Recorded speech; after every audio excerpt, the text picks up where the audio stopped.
Ladies and gentlemen, welcome to the Truth Nation podcast. My name is Bill Bodner. I am joined today by the D1 athlete of this pair, the guy who ran a 4.440 in the 1986 NFL Combine. Was any of that true, Mark? It is Mark true Garrett. in the 4.440, but Yeah. it took me 8 seconds to do it, just so you know. Yeah. That's how my math works. Welcome, everybody. Today, we are going to talk about a documentary called Crime of the Century. And Mark, why I thought this was important to talk about and share, a couple of reasons. First off, every time we turn on the news now, our producers, Vince and Anthony, they were just mentioning earlier that they'd seen some ads for fentanyl awareness things over the past couple of days. Everybody's talking about fentanyl. I think it's important to share the root cause of the fentanyl crisis in this country right now, to put the blame where it belongs. I know that's something that you talk about a lot on your podcast, Your Leo Nation, is accountability. There should be some accountability here, or at the very least, let's make sure that we're not making the same mistakes again and that we don't make the same mistakes again. And finally, there's a lot of criticism of the Mexican government, their lack of action or corruption there, and how that impacts fentanyl coming across the border and harming people in this country. All of those things are true, but let's also talk about decisions politicians have made in this country, what people in my own agency and the Food and Drug Administration have done, where questionable ethics, let's call it questionable ethics, where that has come into play and where that has set the groundwork to allow these Mexican cartels to come in and just dominate the market, right? So I feel like the documentary Crime of the Century is a great piece. It's 2 parts. It's 2 hours apart, so it's a long watch. But I think it's a great piece to learn how the pharmaceutical industry in this country actually drove opiate addiction 20 years ago, beginning actually in the late 90s. And leading right up through, let's call it 2012, 2013, when we saw the peak in this country. It's a movie that was filmed in, let's say, 2020, probably, maybe a little bit in early 2021. It was released in May of 21. So it's a couple of years old now. And one thing I always caution people when talking about fentanyl is the complexion of the issue changes monthly, meaning that who's being harmed, how the drugs are being marketed, what the drugs look like. That's changing constantly. But again, I feel like Crime of the Century is a good piece to just set the groundwork and give everyone a base understanding of how we arrived at where we're at today. I'm going to start, Mark, just by talking a little bit about some of the historical facts that the movie brings to light. And then we can get into the real meat of it after that. And one thing that I thought was super interesting in the beginning of this movie was they talk about 1839, right? 19th century, early 19th century. Opium was the world's the foundation of organic opiate drugs. Opium was the world's most traded commodity.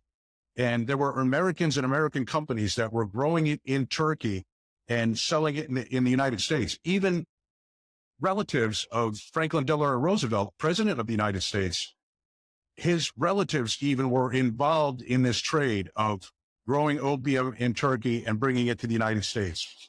Now, in this country, back in, I think it was the early 90s or late 80s, right around when I started at DEA, I'm now retired, by the way, we appointed a drug czar in this country. It was a cabinet level position, someone that reports directly to the president of the United States. And this drug czar was responsible for basically the whole public policy surrounding illicit drugs. Believe it or not, the Chinese appointed a drug czar in the 1830s, right? That's how ahead of their time they were in recognizing the danger that opiates were causing in their country. They had crazy addiction problems, and they just started taking opium that was coming to them from the United Kingdom and dumping it in the ocean.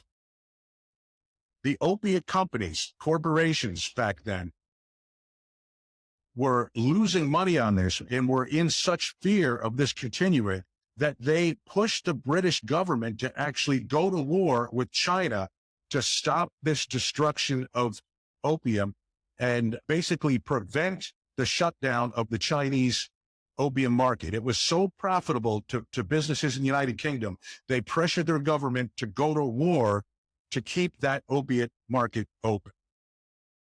And in this country, we saw Merck develop morphine, and Bayer, a brand that's still around today, develop a cough syrup called heroin.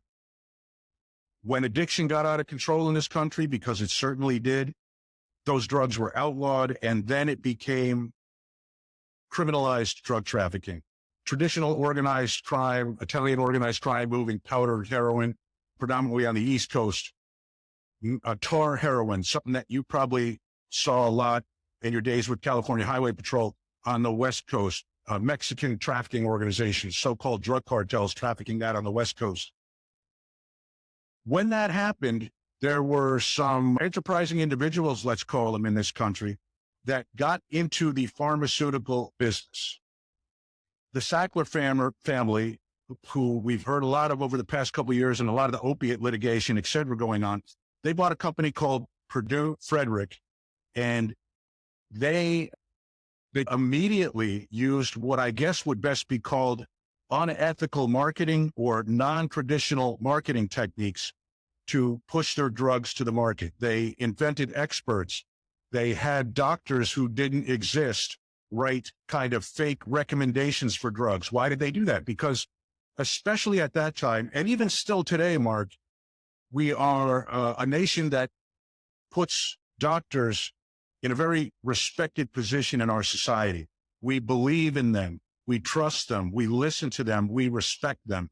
They took advantage of that trust and belief to market these drugs in the early days.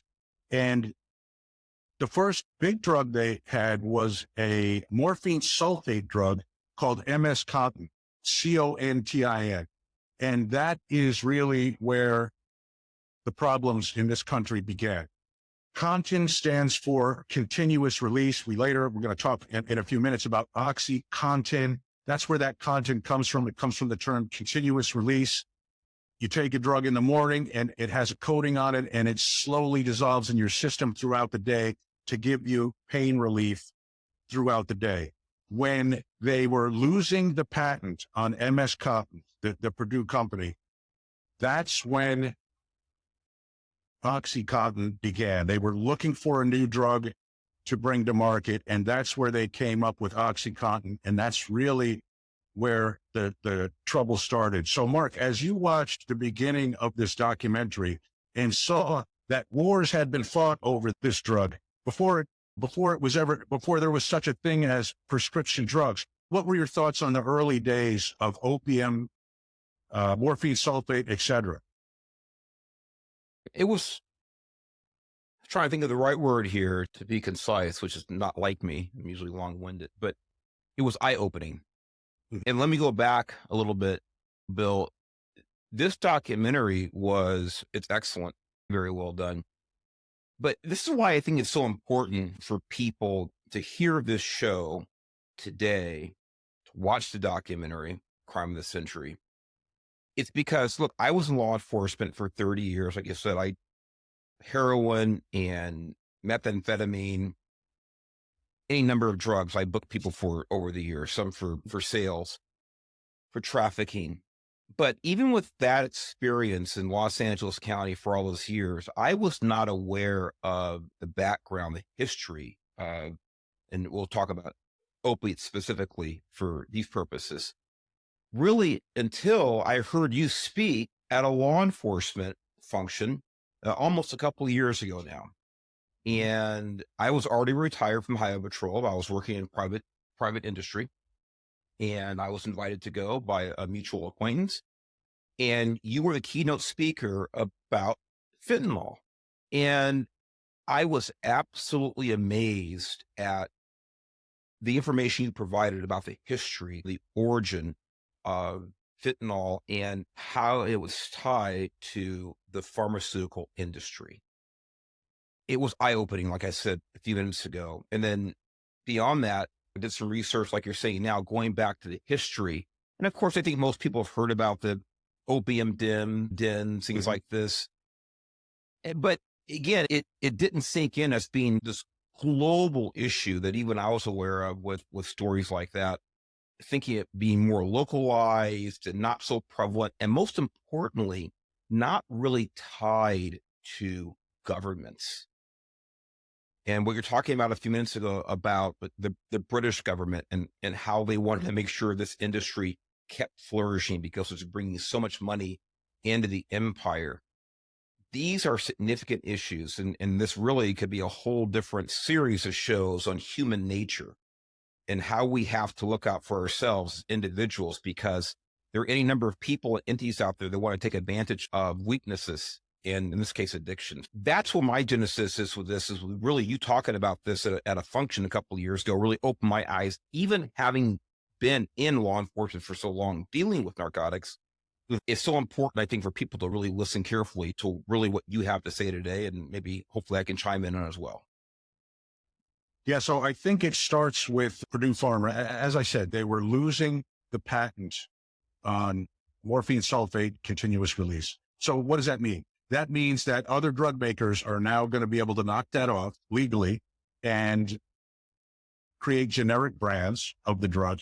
And that's going to really eat into their profits. Where drug companies make money is when they have a patent on a drug. When they come up with a new drug, they're able to patent it. Now, the government allows them to do that. The premise, Mark, is that by allowing a drug company to patent a drug, you are rewarding them for doing the research and development, for putting tens of millions, hundreds of millions of dollars into a project, developing a new drug, and bringing it to market. That's incredibly expensive. The government rewards them by enabling them to patent the drug and profit from it for a number of years as the sole producer. But as that patent comes close to expiration, that drug company, if they want to remain profitable, and remember, one thing that I'll mention several times today is, what is the fiduciary responsibility of the CEO of a drug company? Is it to help patients, or is it to maximize shareholder return? The reality is his fiduciary responsibility is to maximize shareholder return. Hopefully he's ethical. Hopefully he's moral. Hopefully he works towards helping patients. But the reality is that there is an undeniable profit motive here.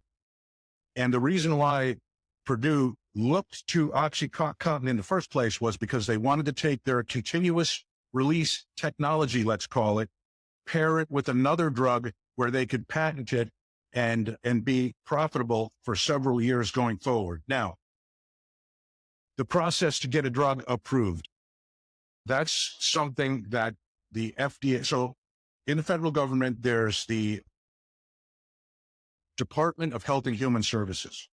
Your old boss, I think now, is running that department, Mark, Javier Becerra. Oh, yeah. Isn't he your old boss?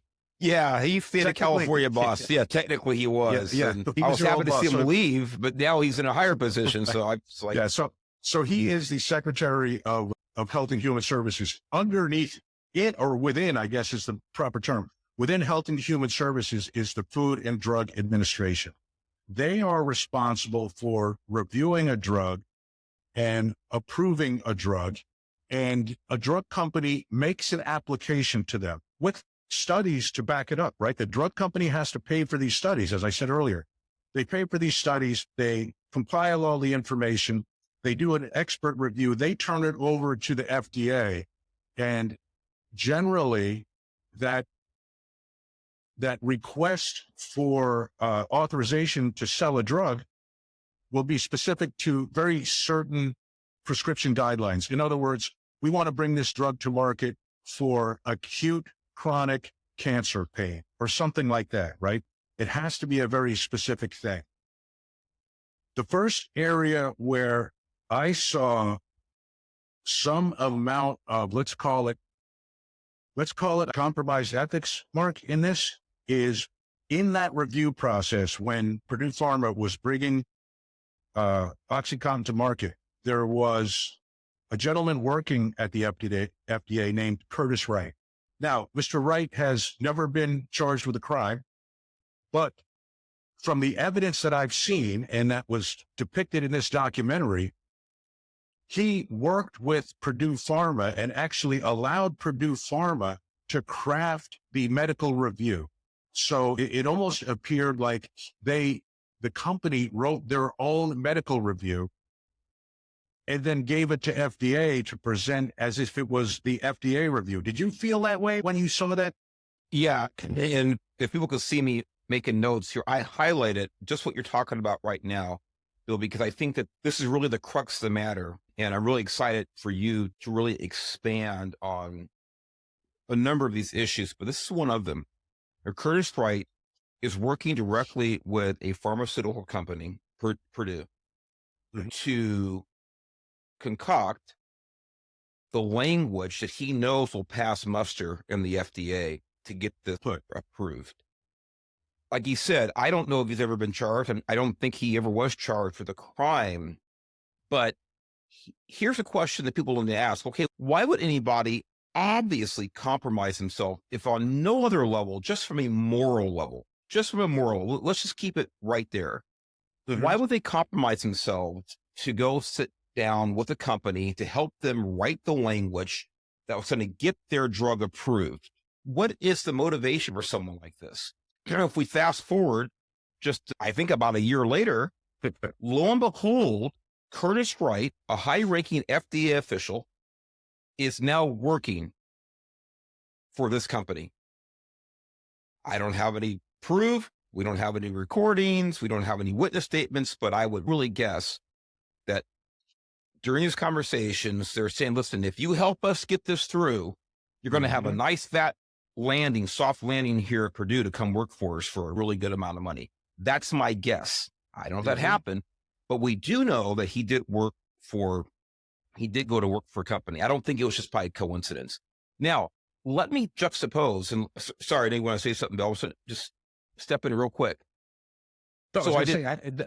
Yeah, he went there. What was his salary, Mark? 340,000 or 370,000? I think it was 340. It's 25 years, 26 years ago. That's my point. Right. Yeah. That's not in today's world. That's a lot of money. 25 years ago, that's a lot of money. Yes. We call that a crap load where I grew up. Actually, it starts with an S, but I won't say it here. Right. An enormous amount of money. Now, again, I want to focus on the ethics here because as we go through this, we'll see that if any number of individuals stepped up from an ethical point of view during a lot of this, probably tens of thousands, if not more lives would have been saved, in my humble opinion.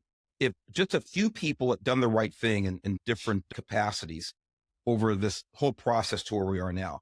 But I want to juxtapose what happened with Curtis Wright going over to the pharmaceutical company to what the rules are for, say, California Highway Patrol. In other words, when I leave the CHP as a manager, and I did 3 years ago, but when I leave the California Highway Patrol, California law prevents me from contracting with any state agency for 2 years after I separate. In other words, if I have a private business, construction business or consulting business or whatever it is, there is at least a finable time period, cooling off period, where I really can't use my former position to gain advantage. Now, here you have, apparently, as far as we can tell, there are no rules in place that prevent this government official from going to work for a private entity that he obviously had some very impactful relations with during his time there in the federal government. So this is an oversight all by itself, if not intentional, I don't know, but these gaps, these allow these types of things to happen. So interestingly enough, Mark, as I just retired, and there are actually restrictions, very similar restrictions. In this case, Mr. Wright was subject to some restrictions, but if you remember the deposition of Sackler, when he was questioned about when Curtis Wright came to work for him, he was very vague. He said, I think it was about 3 years after he left FDA. I don't remember exactly. It wasn't right away. He did go to work somewhere else for 1 year, and then he jumped over to Purdue. But keep in mind what these companies will often do, what I've seen, and there's another case where this comes up later with an actual DEA employee what these corporations will often do is start a subsidiary or somehow create another company where they're not the principal, and the person will go to work for that company, and then the pharmaceutical company will contract with that. So there are rules, but there's also creative ways to get around rules, and it's a challenge. Ethically, it's a challenge. And like you said, I would say more than tens of thousands of lives, because as we work through this, I'll tell you why I think these opiate pill producers like Purdue Pharma are very directly responsible for what's happening today with fentanyl. Well, first of all, Bill, I'm really glad that you clarified that. I'm glad these rules are in place. But like you said, where there's a will, there's a way, and people with corrupt motives can circumvent the rules. It looks what they did here. Yeah, the other thing which I think was discussed and by the way, we're working through this documentary somewhat chronologically. The other thing that was discussed there, which I think more than any other single point in the whole documentary or any other single issue, to be honest, in history that caused the opiate issue in this country, was the package insert and what wording was allowed to be put on that package insert that went in the oxycodone packaging. Now, why is that wording significant? Doctors rely on that wording to prescribe the drug. Doctors do not know everything about every drug on the market. They will often contact the reps, the sales reps, the drug maker sales reps, and ask them questions about when to prescribe certain drugs. When can this drug be prescribed? What's the interaction with this drug? And they rely on the sales reps, believe it or not, who really don't have a medical backing. They are supposed to know their drug, but they don't have the medical backing. They rely on them for a lot of information. So when something is allowed to be put in writing in a package insert, all that sales rep has to do is point to it. They only have to point to it and say, here's what the packaging says. This was approved by the FDA. And the doctors look at that and say, oh, okay, thanks. Here's what the packaging insert said on that. And this is a direct quote. And this goes to, again, the content part of OxyContin is the continuous release or delayed absorption form of the drug. Here's the packaging insert. Delayed absorption, as provided by OxyContin tablets, is believed to reduce the abuse liability of the drug. It turns out, Mark, there is no factual basis for that statement at all. The people who believed it were at Purdue Pharma, and they didn't even believe it. In subsequent civil trials, it turned out they knew it was false. So it seems to be patently false language that was put in the packaging insert that doctors relied upon when prescribing the drug. So even a doctor who was afraid about creating addiction or causing harm to his patient, all the sales rep has to do is point to this packaging insert. The doctor reads it and he says, oh, you know what? I'm actually comfortable prescribing this drug for you based on this wording. And Bill, you're absolutely right. And correct me if I'm wrong, but I believe that was at least part of the wording that Curtis Wright helped craft. Is that right? Absolutely. Yes. Yeah. Yes. And I think not only was it part of it, but that was really the crux that got it past the hurdle of the FDA. By the way, speaking of that, and I went back and I think I watched one part of this twice and the other one obviously all the way through. It's fascinating. But I'm wondering, and maybe the answer to this, but I couldn't figure this out in the documentary. I don't think it was intended to really tell you why or not, why not. But how is it that this one person, Curtis Wright, is able to craft the language and then ship it up to, I'm assuming, superiors, or is he the final arbiter of what language is put on these prescriptions? Were there other people involved that looked at this and turned a blind eye, didn't care, they were lazy, they're negligent, or is there no other conduit that this goes through? That's a great question. I don't know the answer to that. Here's what I suspect, and this is just going to be based on my own observations, which you probably have too, in leadership at a government agency. At some point, his superiors are relying upon him to be the fact finder, and they're trusting in him, and they've rightly or wrongly, let's put it like this. It's very possible they got burned by him, Mark, meaning that They empowered him to be the fact finder, to create proper documentation for this drug. He didn't do it, and they signed off on it. Yep. Listen, you said we've all seen it, and listen, and I've had those bosses that I'd write stuff for, and they would just say, "Yeah, put my stamp on it, my signature stamp on it." I've had the other bosses that if you wrote their name on a piece of paper and handed it to them, it'd come back with a correction. In other words, I've dealt with the extremes, and looking back on it, Bill, I'm so grateful. I'm so grateful. And I'll tell you one of those people, he's a former commissioner of the California Highway Patrol, the boss, Ward Stanley. And I worked for him when he was a chief and I was a PIO sergeant. But I could not submit any public relations, marketing, recruitment information to his desk without coming back for corrections. Now, that made me be more a reflection on my poor writing skills than it is. But I know for his reputation that he's a nitpicker, and I'm so grateful for him because he made me a better thinker. He made me a more cautious writer, and he just made me look more carefully at myself. I knew nothing would get past him, and we don't have enough of that. We do not have enough of that in our bureaucracies. I wish they were smaller. I wish they were more efficient.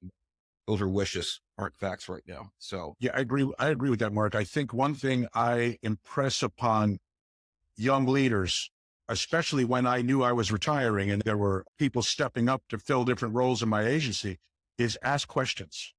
I don't think and it's not from it doesn't have to be from a place of doubt or showing that you don't have confidence in someone.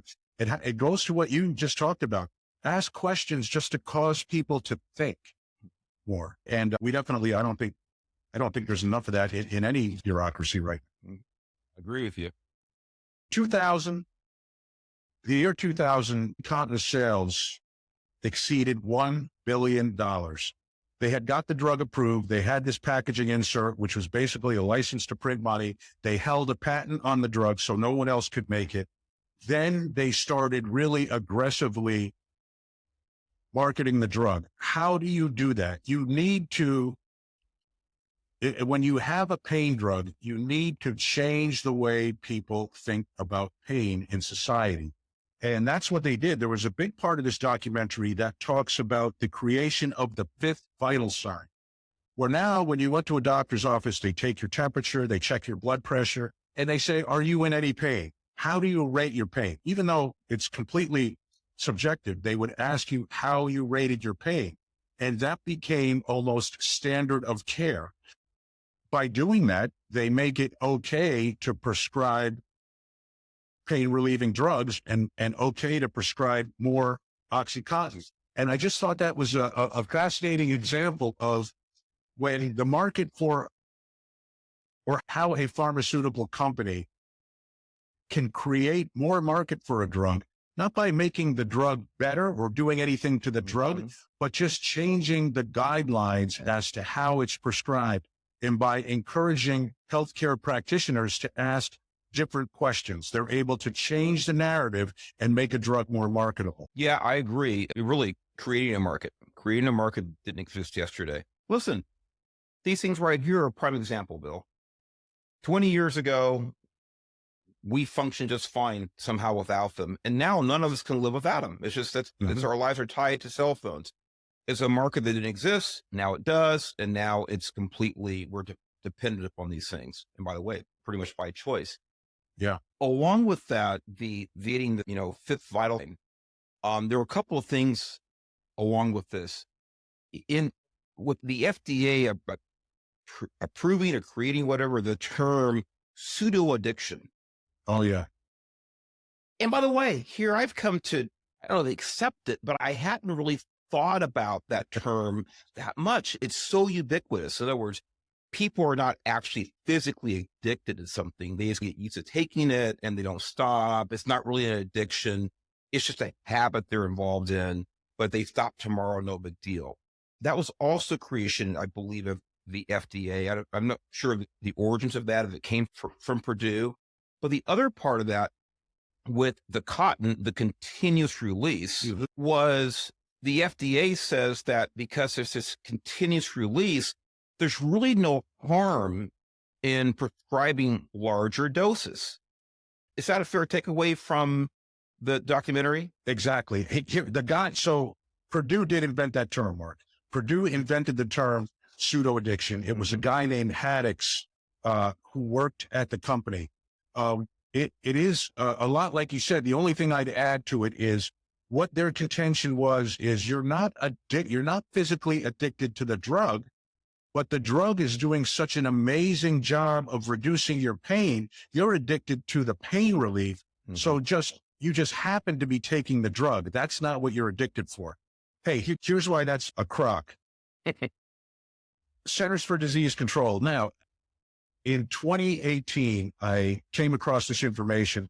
I was doing some talk about prescription drugs, and I'm pretty confident I remember it accurately. Let me say it like that. I cannot find this study anywhere now on the CDC website. So if anyone can find it, if you're watching us on YouTube, drop it in the comments where you found it. But there was a study done about patients who had received a prescription for an opiate drug. Here's what it said, to the best of my recollection.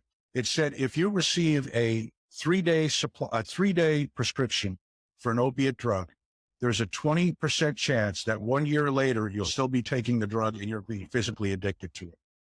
Then 10% chance, 3 days, 10% chance.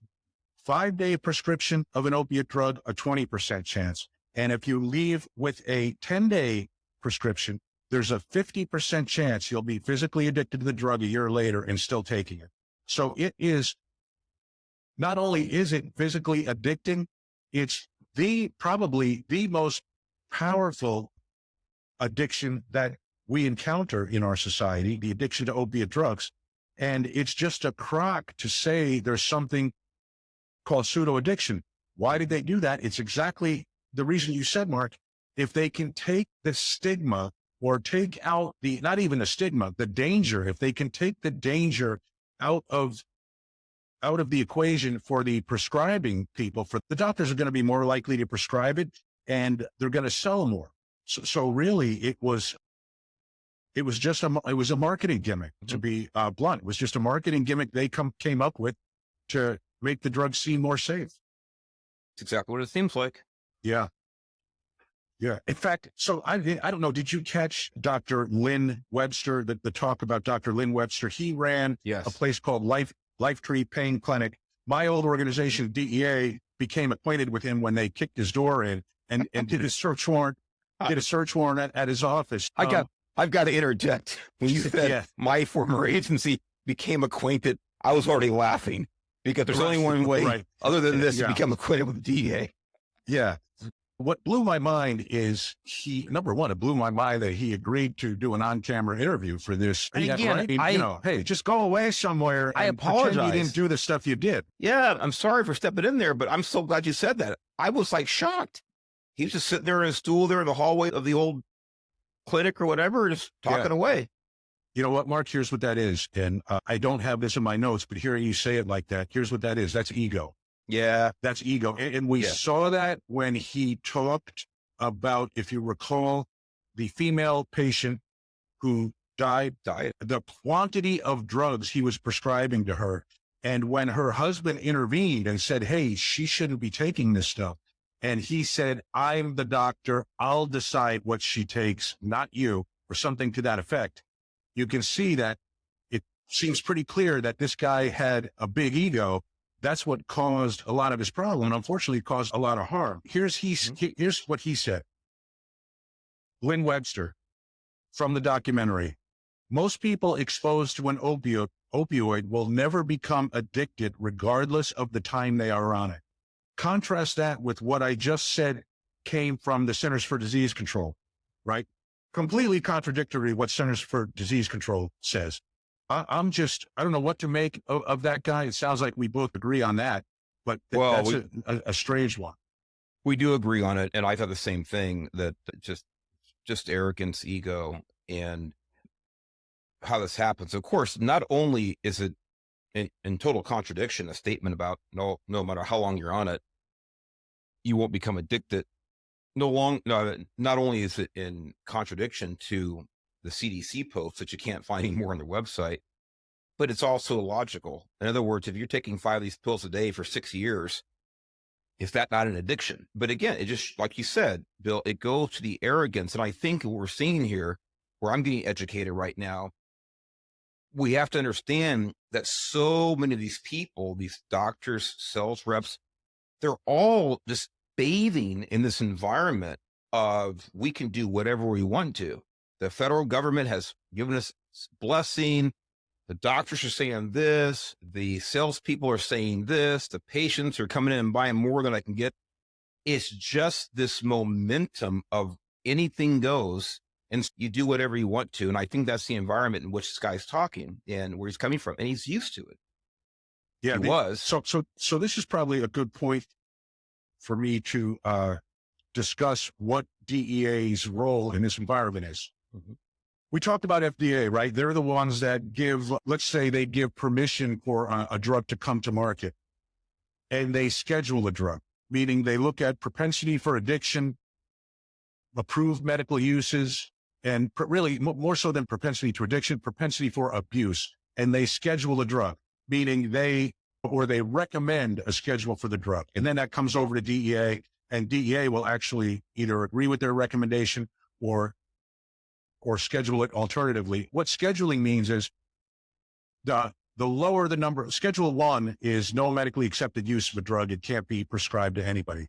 Schedule 2 means there are medically accepted uses for the drug, but there's a high propensity for abuse. You have to be very careful when prescribing it and dispensing it, and there's going to be specific rules about that. So not only does DEA work in the illicit drug space, cocaine, methamphetamine, heroin, I had when I worked there, DEA still has, without me, DEA still has regulatory responsibility. We're regulating every manufacturer of a controlled substance, every distributor of a controlled substance, every prescriber, and every dispenser.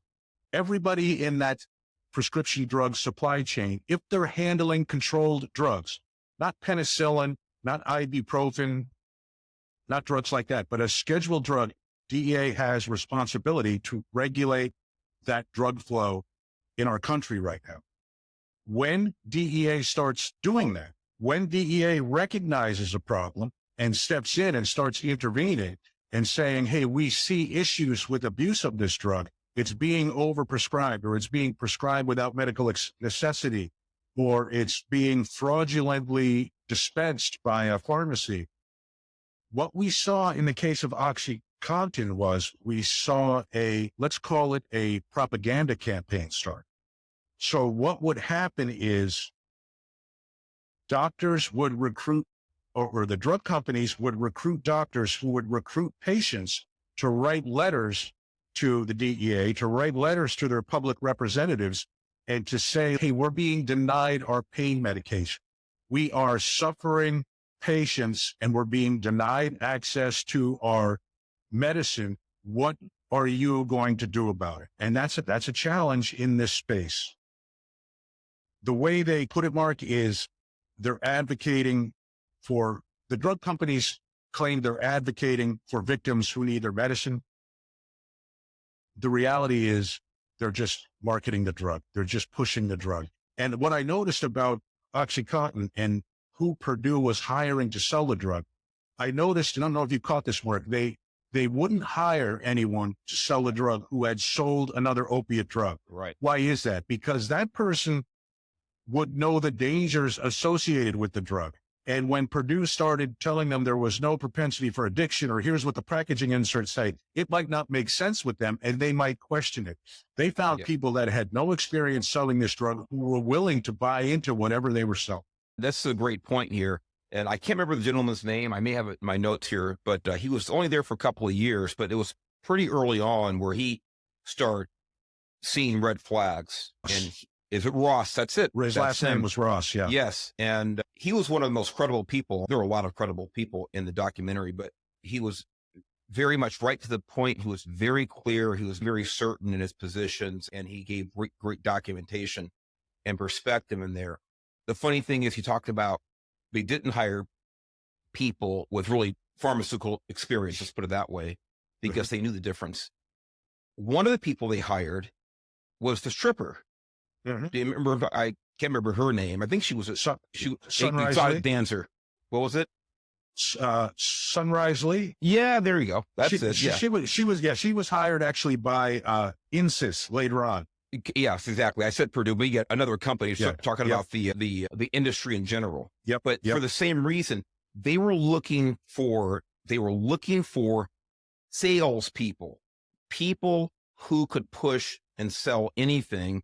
They weren't looking for experts in the field, and just for the reasons you articulated.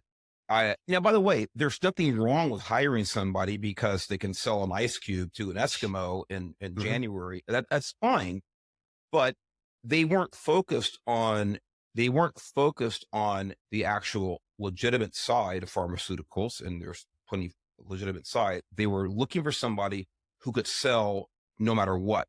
That was their end. And you're talking about the fiduciary responsibility that a CEO has. And in this case, it was only the bottom line that these companies were interested in. And I think that's a very telling example right there about the type of person they were hiring. I think when you talked about Ross, I remember him going to people in the company and saying, hey, I'm hearing that this drug is being injected. I'm hearing it's being crushed and snorted. I'm seeing waiting rooms with some nefarious looking characters in the doctor waiting rooms talking about how they're going to sell the drug or use it illicitly in some other manner. And what do his superiors at the company tell him, Mark? Don't be a policeman. There you go. That's what he was told. Don't be a policeman. Just keep selling. Now, by the way, Bill, I think you want to finish your thought, please. No. This may be a great segue because I think the question a lot of people listening and watching may have right now is, how do we get from the pharmaceutical industry to the street fentanyl? How do we have this? What is the connection? And you just hit on it right there. In my opinion, you just hit on people grinding it up, cooking it, snorting it, shooting it, things like this. How do we go from strictly prescriptions to the epidemic we experienced over the last decade or so or more? So the prescription drug started to be used illicitly. And at that time, so we're still talking, I don't know, let's say the peak of the prescription drug epidemic in this country, in my opinion, nationally was 2012, 2013. There were 255 million opiate prescriptions written in the United States that year. So I don't know what the adult population of the United States was. It was probably close to that number. So you're almost talking one opiate prescription for each adult in the United States. What happens when society, meaning law enforcement, meaning doctors associations, pharmacy associations, what happens when they start to understand, because that's the point we were at, people are realizing, hey man, this is not good. We're seeing, well, there was one study they said about that time in West Virginia, 25% of 11th graders were regularly using OxyContin. 9% of 7th graders had tried it. That's crazy for a super powerful drug. So as people start dialing back the availability of the drug, and we'll get into how that was done and the pushback from politicians against that. But as everyone got into dialing back the availability of the drug, what happened? The users who were physically addicted, they turned at that time to heroin. So even some of them, when pills were still available, turned to heroin because it was cheaper. So the addiction would start with the prescription pills. It then transitioned to heroin. And then later, what we saw in 2016, 2017, which was a game changer, was the major drug organizations in Mexico, Sinaloa cartel, Jalisco New Generation cartel. They said, wow, these pharmaceutical companies made incredible profits with these prescription drugs, and there's still demand for them. Why don't we just knock them off and create fake prescription pills? And that's what they did. No prescription ingredients in those pills, fentanyl with just a little bit of fillers, whatever colors. And as I always say, Mark, they look identical to the real prescription drugs. But that's where this this real fentanyl threat came from when the Mexican drug cartels took advantage of the demand that was created and nurtured by the pharmaceutical drug companies and just came in and took over the market. Now, it's such an important point, and it's one again that you made to me during that public address I talked about earlier on a couple of years ago. And it's sad, it's fascinating, but it's also important to understand how this happened, how we went from that. And by the way, I just want to throw this in here as a caveat. In one sense, thank God for pharmaceutical companies. They have saved countless lives. They have made countless lives more bearable and pain-free, things like that. But anything is corruptible. And this is what we're talking about. This is how we got here, because human beings, individuals, are fallible and they can be tempted easily. And this is what happens when things get out of control. So even something that has great benefit to mankind can be used for other reasons and can be abused. That's what we saw here.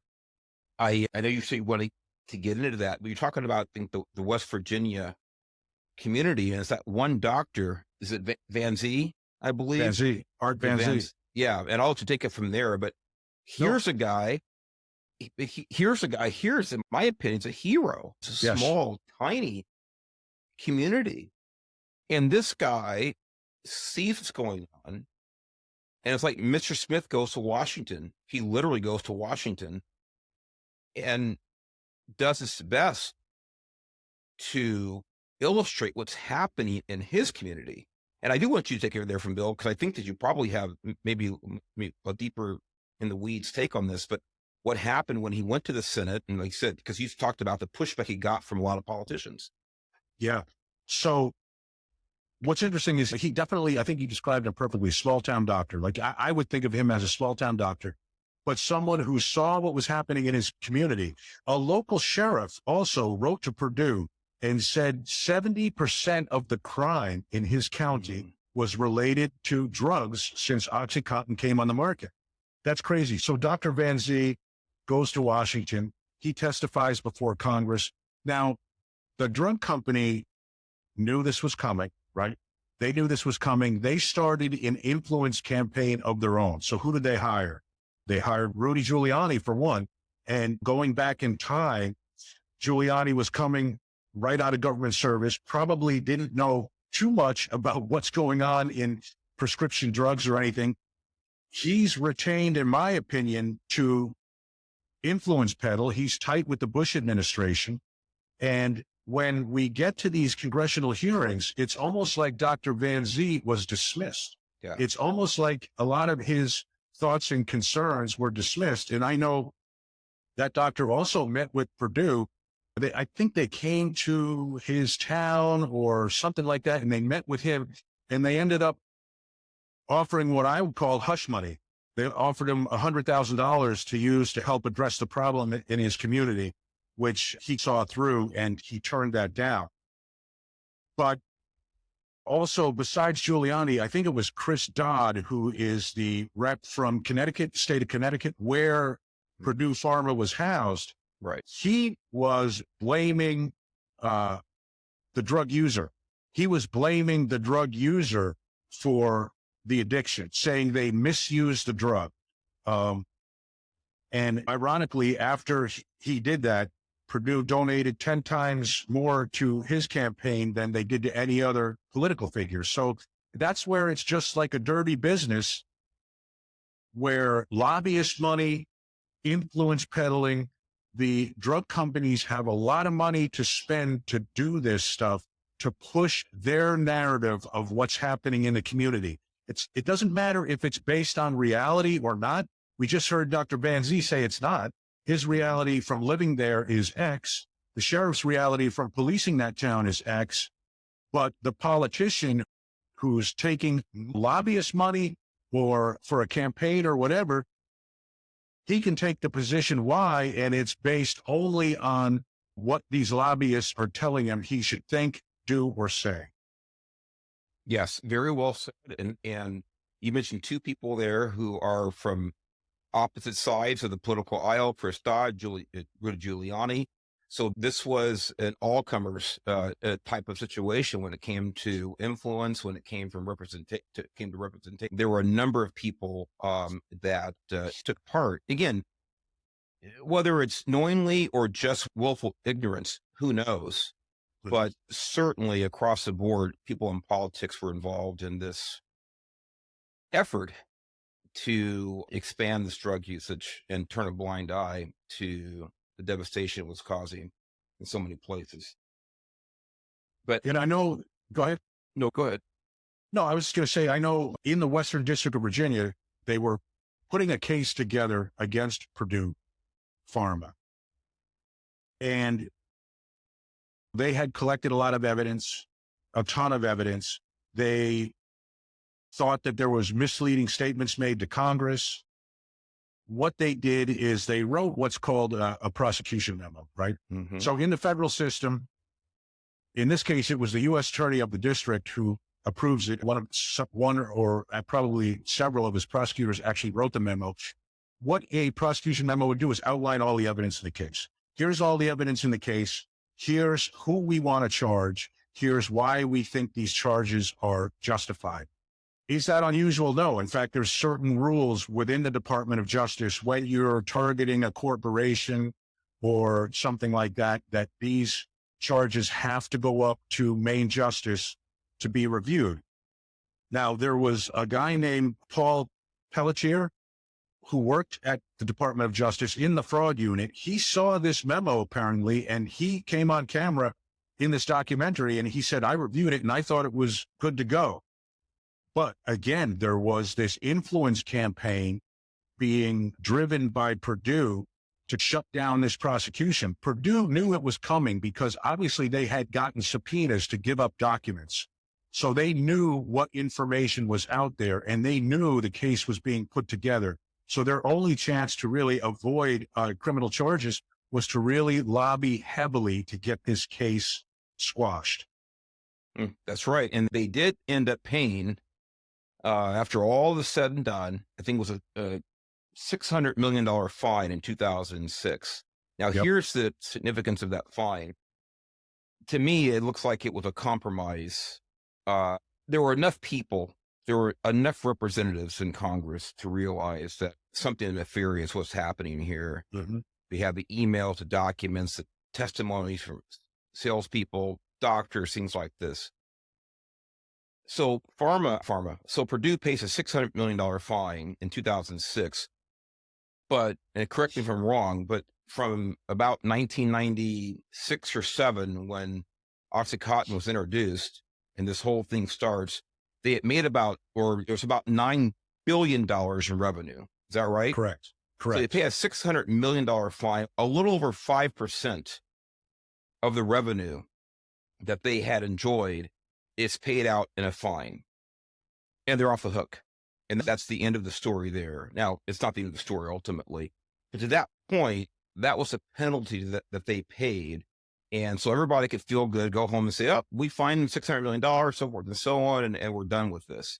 So at least there was some recognition at that point. But again, that wasn't the final chapter in the story. This is a trick, Mark. This is a trick, Mark, that's almost, it's frustrating when federal investigators who work these cases see this, because the corporation took a guilty plea, right? A corporation is an entity. The corporation took a guilty plea. None of the executives were charged with anything. There may have been a couple misdemeanors, if I'm remembering correctly. I think 3 maybe took some type of misdemeanor. And there were misdemeanor charges, there were personal fines, but the company indemnified them and paid all of their penenalties. And if I remember correctly, they gave them bonuses on top of that.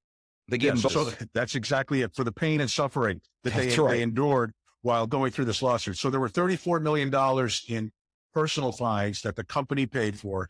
And then to reward them for their time and mental anguish while they were going through this process, the company paid them bonuses. That's crazy. And no one at the Department of Justice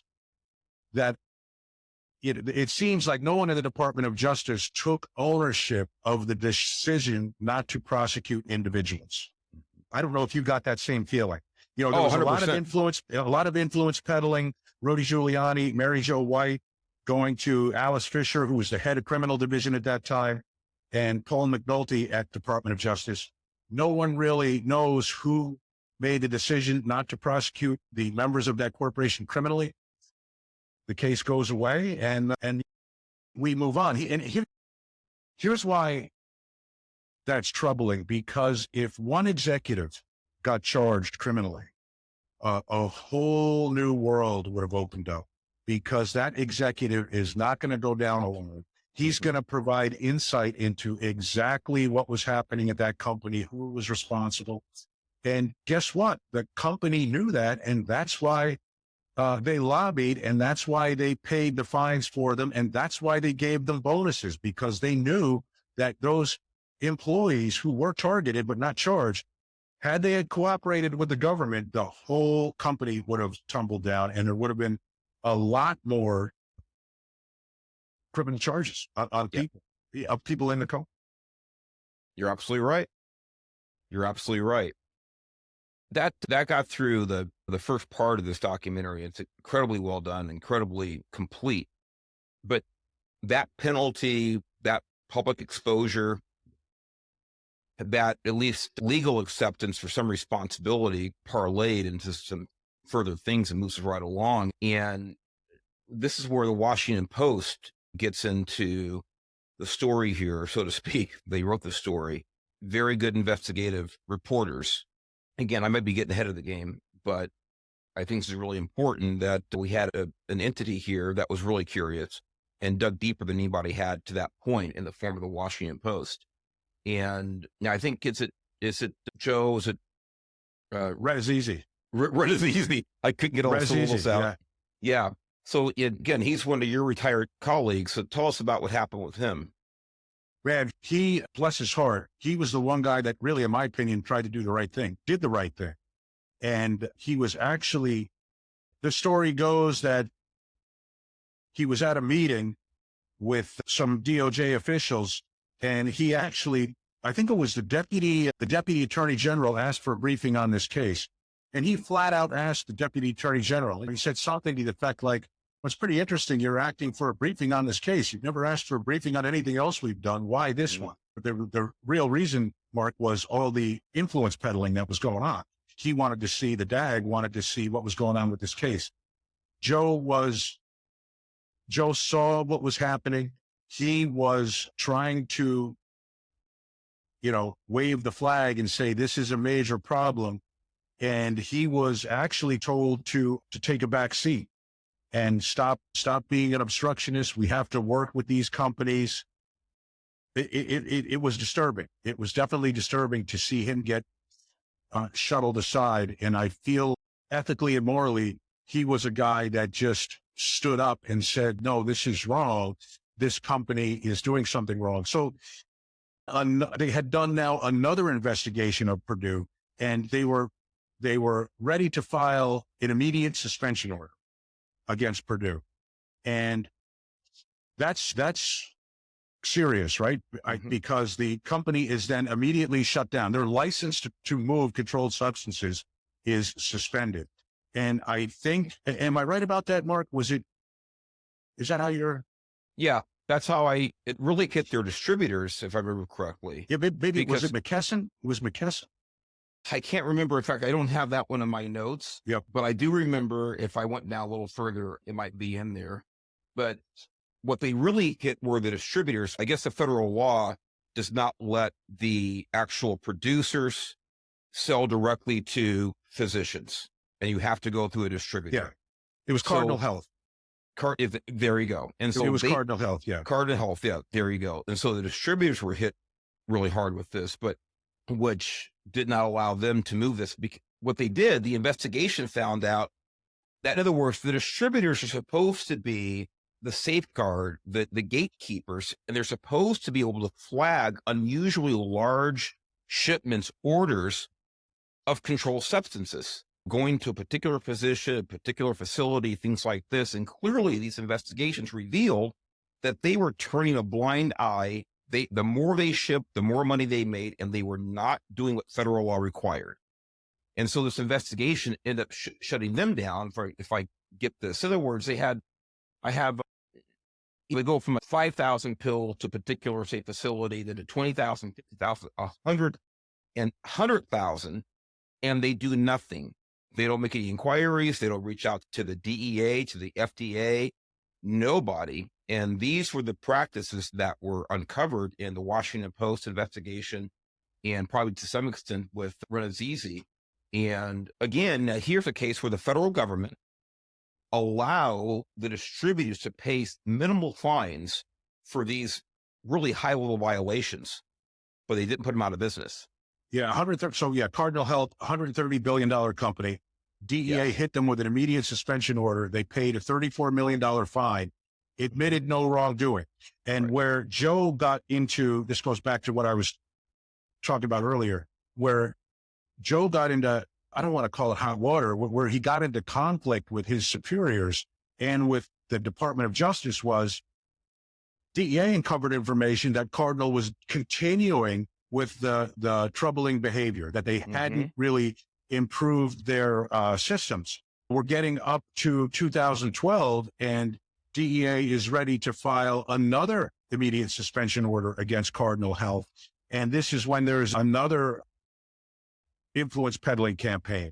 For instance, Jamie Gorelick, she was the Deputy Attorney General under the Clinton administration.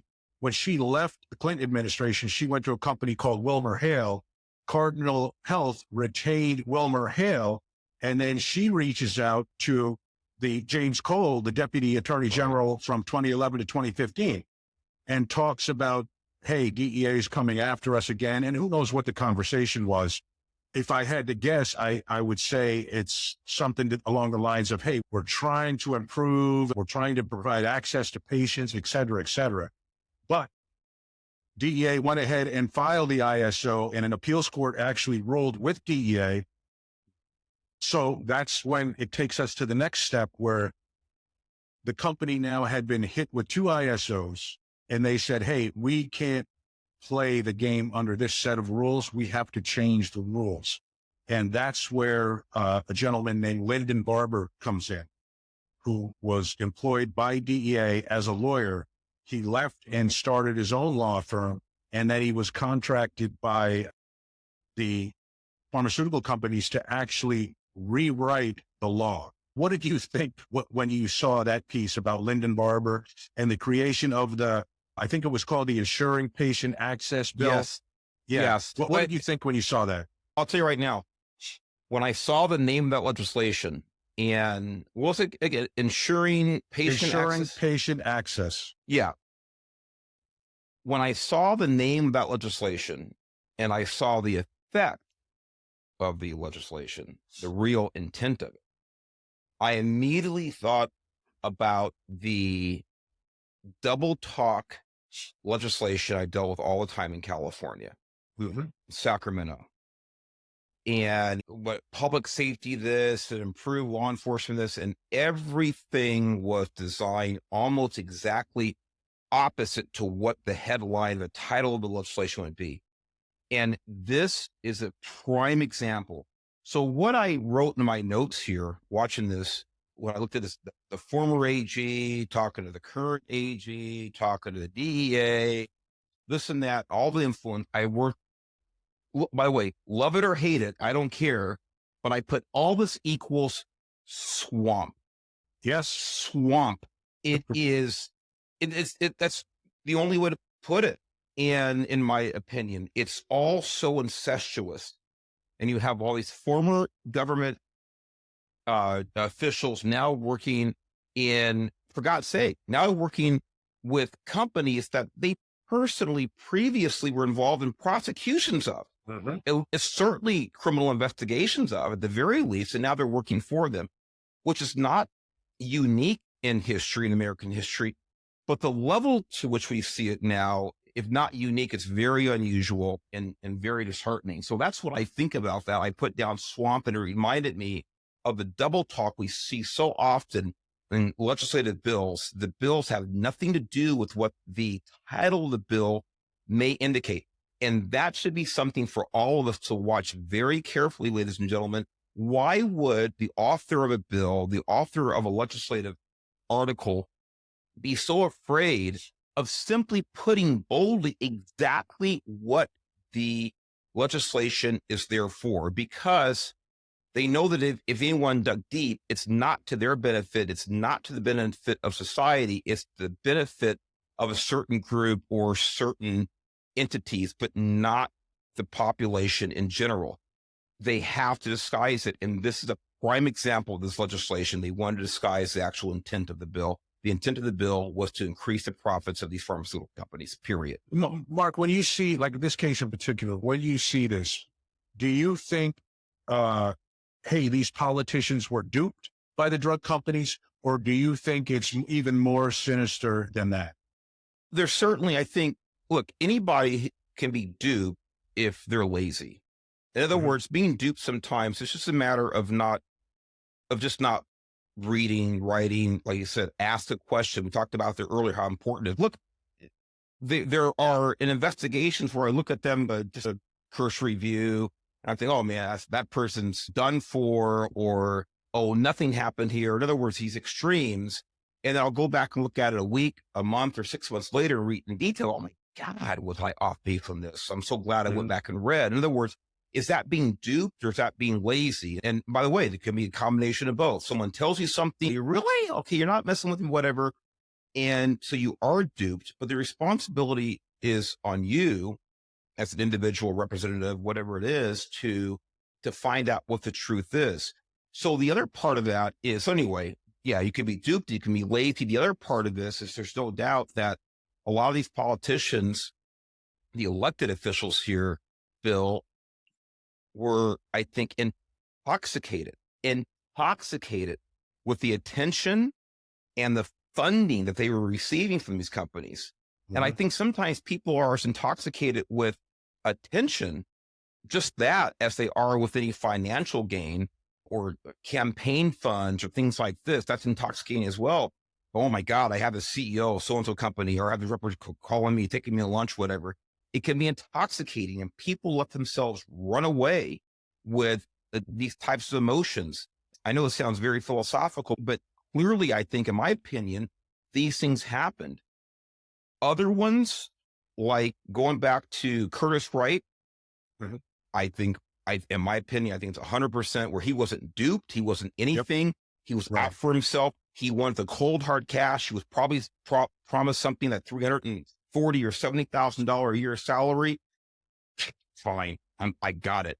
Other people, I think things can be more in the gray area. I mean, that absolutely. But either way, people aided and abetted this happening either by direct intention or by willful ignorance. It was interesting. This law, by the way, ensuring patient access, I think passed by something called unanimous consent, which means I don't even think they actually do it. They almost just add, does anyone object or something? I don't know. It's a strange way they do the vote. Yes. Everyone voted for it. And what this law did is it made it more difficult for the DEA to regulate drug distributors.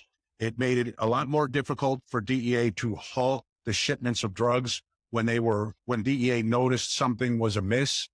And to be clear, it was written by a lawyer who used to work for DEA, who left the agency and went to work for the drug companies. When he was at DEA, he was an expert in this particular subject matter. In other words, he wrote the legal documents to suspend the license of these people.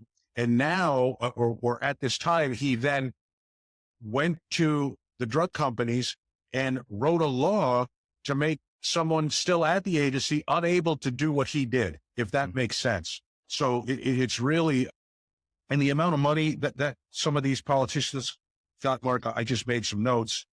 And again, this is according to the documentary. Mike Burgess, Republican from Texas, over $1 million from pharmaceutical companies from 2001 to 2020. And he was vice chair of the committee holding all these hearings on access to drugs, et cetera. Kevin McCarthy, California, $353,000. A Republican, Marco Rubio, $362,000. There were Democrats too. Al Green in Texas, $480,000. So a lot of money goes into lobby and influence peddling. And unfortunately, I think I think as Americans, we paid a price. So I don't know what else you saw with that, Mark. I think what it comes down to is the way I see it, there's two kinds of crimes in this country. There's crimes of greed and crimes of passion. When you see a domestic dispute and someone's killed, that's a crime of passion. When you see drug distribution, there's a crime of greed. There is no better example in my mind of a crime motivated on greed than what we saw with the pharmaceutical industry 20 plus years ago. The effect that it had on me personally, when you got to remember, I'm living this, right? So I'm at the DEA and at that time, and we're looking at these doctors prescribing without medical necessity. We're looking at the pharmacists who are dispensing prescriptions that they know they shouldn't be dispensing. They also have a duty which they weren't following. We're looking at the distribution companies, those middlemen in the drug supply chain.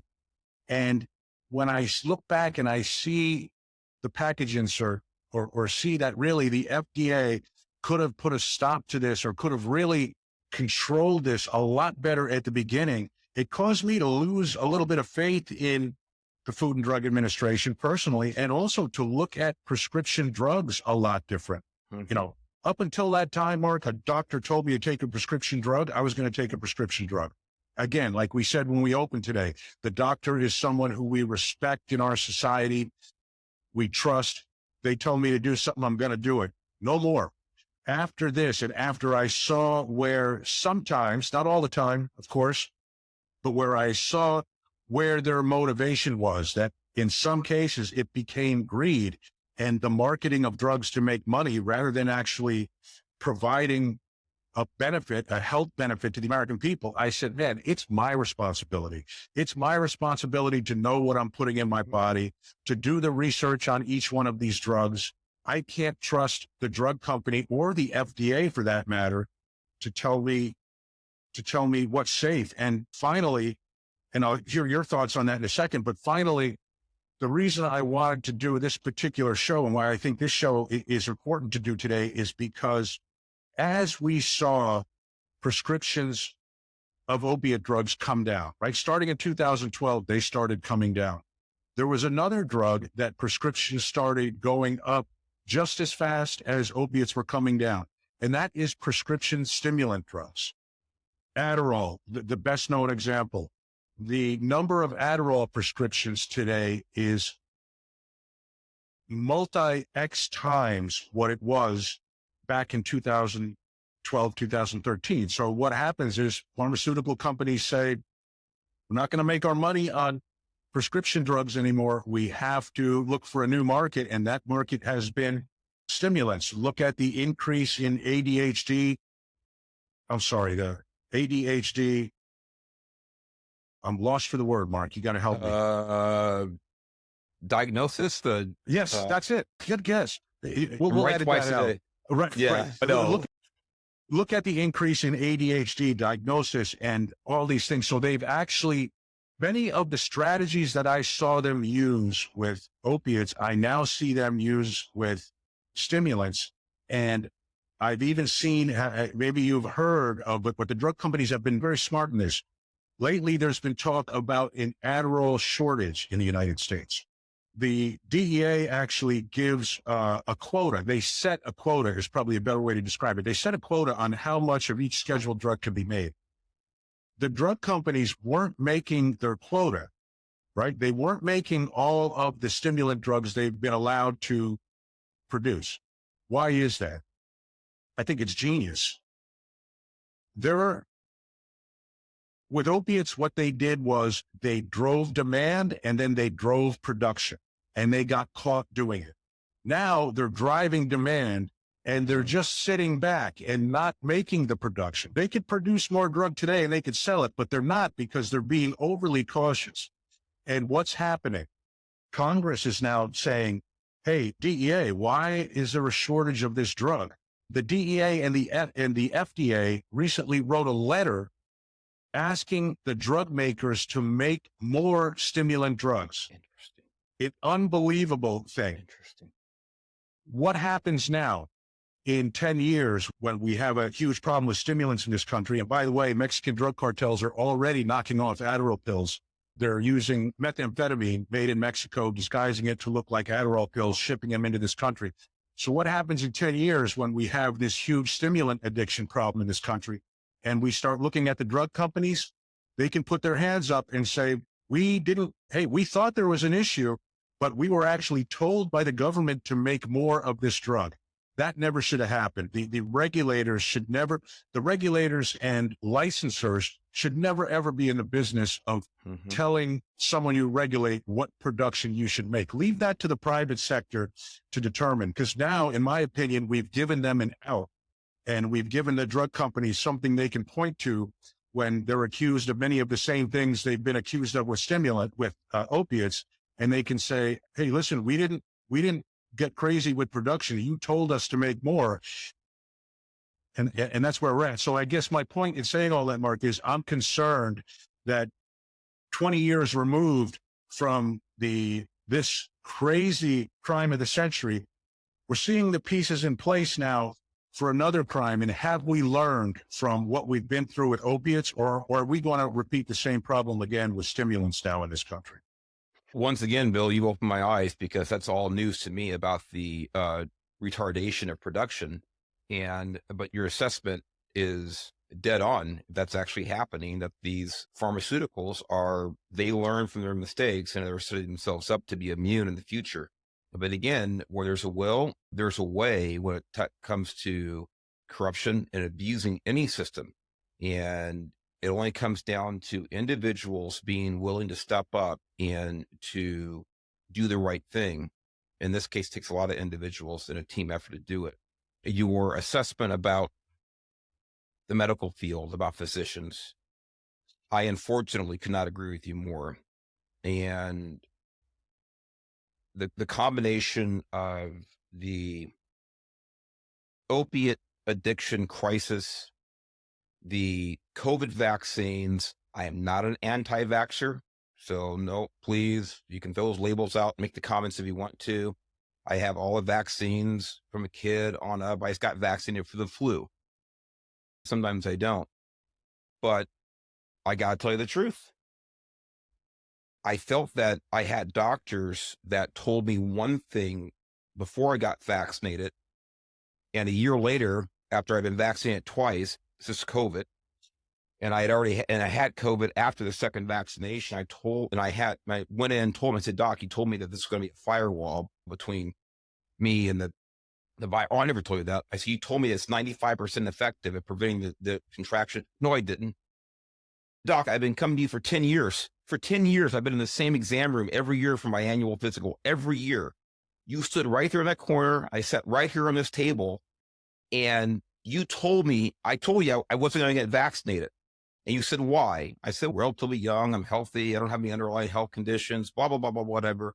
Mark, it's not about you. It's about stopping the transmission. If you get it, you can't transmit it. And if you get the vaccine, you won't contract this. You can't I said, you told me that right there. And he started to say something. And I stopped him. I said, Doc, I said, look, I don't know about you, but I was on the stand in front of judges and prosecutors and defense attorneys and juries more times than I can remember, sworn under oath. I listen to what people say, and I know what I say. And you stood right there and told me, you gave me the 95% number. I said, you're either lying to me. And by the way, we're buddies. I said, you're either lying to me, Doc, or your recollection is less than what I would like to have at a physician. Right. And then he said, here's what he said. I'm mumbling like he did. At the time, we thought it was 95% effective. It was from that moment, Bill, that I lost faith in the medical industry. Because if he just said at the beginning, if he just said to me, hey, Mark, you know what? That's what we're told. That's what I understood. And I was wrong. We were wrong. I said, okay, even experts can make mistakes. I get that. But he flat out lied to me there for whatever reason. And so in combination with the opiates, all this stuff, I've lost faith. Doesn't mean I won't go to my doctor, but you're right, Bill. We have to make decisions. ourselves. We can take the advice from a doctor, we can listen, blah, blah, and you have to make your own decision. I'm thinking about getting off a medication I'm on right now, just because, you know what? I don't think I need it. And now I Yep. look back at the physician, not the same one, but the physician who prescribed this to me. And I found out, guess what? Guess what? He's in that business of promoting that particular drug. I'm thinking maybe I don't need this. Yeah. So anyway, look, I just think this is the documentary, the discussion together have just been great for me. I feel like I'm loaded up with information to go out there and share with other people. And I hope I've been some asset to you as a partner today to get the word out. 100%. Appreciate it. Hey, what I would encourage people to do along those lines is, and what I did when I saw this information, this is probably about 10 years ago, or maybe a little more, when I saw this information about OxyContin and about the FDA, et cetera, I started looking at what drugs have been approved and later pulled from the market. And I found out that I had actually taken 2 of those drugs. The FDA said it was safe. A doctor said it was safe. I took it, and later on it was pulled from the market. And just so people know, oftentimes when a drug is pulled from the market, it's not the FDA going back and saying, hey, we made a mistake, we're going to pull this drug from the market. It's a class action lawsuit against the drug maker. And part of the settlement is the drug maker willingly pulls the drug from the market, right? So the FDA kind of has an out and doesn't have to admit they made a mistake. But I encourage people to do that. See if you've taken any drugs that have been pulled from the market, and just be aware of the safety of prescription drugs, and et cetera. Thank you, Mark. A very interesting discussion. I hope that as a society, we've learned from this opiate crisis. I hope we don't make the same mistakes again going forward. Amen. All right.